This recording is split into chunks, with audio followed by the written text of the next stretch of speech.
Hey peeps, welcome back to my channel. Today I'm going to talk a little bit about what my editor does for me because I've had a lot of questions about editors and indie authors, and we will jump right into that as soon as we get back. If you have not subscribed to my channel yet, I urge you to do so. And hello Kaylee. And if you have not hit the notifications bell so you get notified when I have a new video out, again, I urge you to do so. And if you like this video, give it a thumbs up if you would, or a paws up if you happen to be a cat.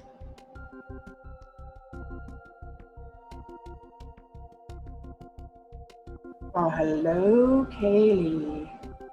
She's so pretty. She's my baby. Oh, as you can probably tell, I am a pushover when it comes to kitties.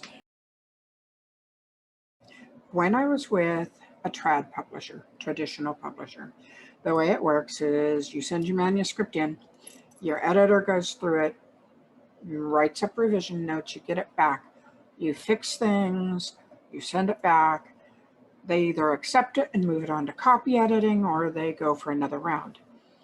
Well, I was getting to the point where most of my manuscripts were starting to go directly to copy editing because I've learned to write tight. Over 70 some books I've learned to write very tight. And there would be a few things here and there, and I would fix them really quick. You know, it would take half an hour, if that, and send it back. So when it gets to the copy editors, that's where they correct grammar, they correct punctuation, they look for inconsistencies, like if your character walks in the kitchen in one scene and the next scene they're standing outdoors, but they didn't get there in the book, or if they're wearing a red sweater and in the next scene they're wearing a blue dress. A good copy editor will look for that.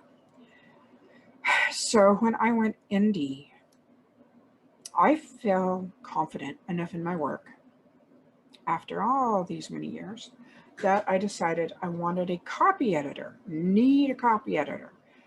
And I wanted them to look for consistency errors like the blue dress, red sweater thing. But I did not want them to try and make changes in my manuscript in terms of telling me, well, maybe you should think about writing it this way. I had enough of that with Berkeley, and frankly, most of it was okay. Most of it didn't matter, but there were a few books I can never revisit, series I can never revisit because of this. And I can now write my worlds my way. So what my editor does for me, she does the copy editing. She's, typos, punctuation, grammar, all those things. And she will point out when I am redundant. I have a crutch word for every book. I just do. There's a word I will overuse in every single book, and she'll point out that word, or two or three if I happen to have more than one that day. She also will look for consistency errors. And now and then, if something doesn't make sense, she'll point it out. So she's not a content editor. She's a copy editor plus a little extra. Now, I'm also going to tell you one thing to be aware of.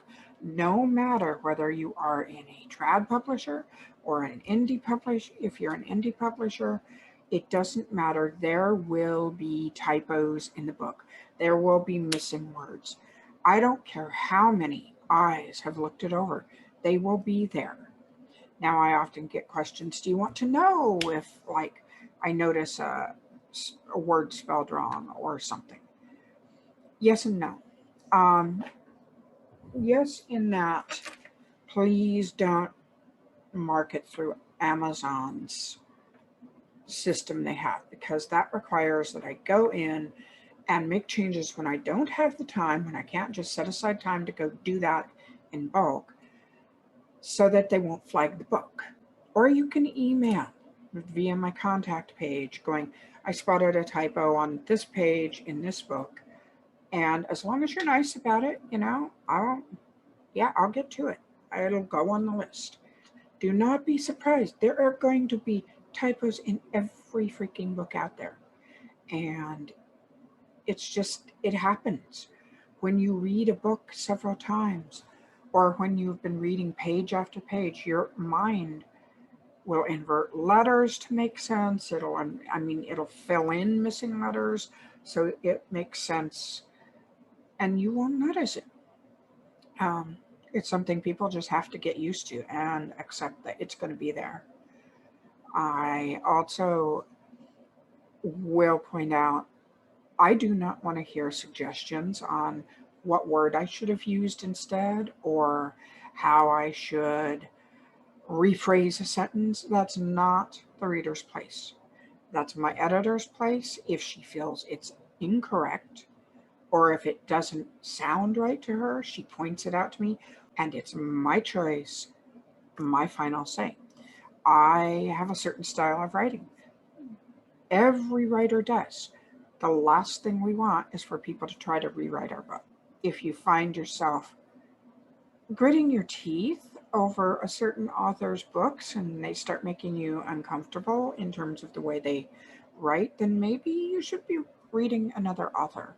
There are a lot of authors out there. And trust me, we know that our work isn't for everybody.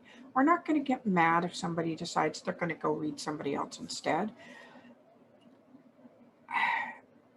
We can't write for everybody, and we know it.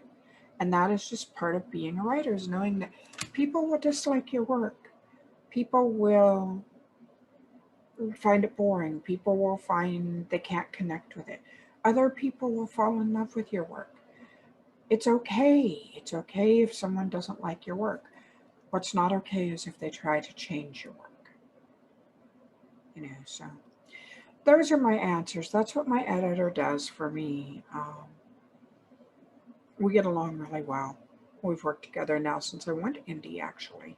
So that is what my editor does for me. I hope you've enjoyed this little look behind the scenes. And if you have any questions, put them below in the comments. And I guess I will see you tomorrow. Happy Vlogmas.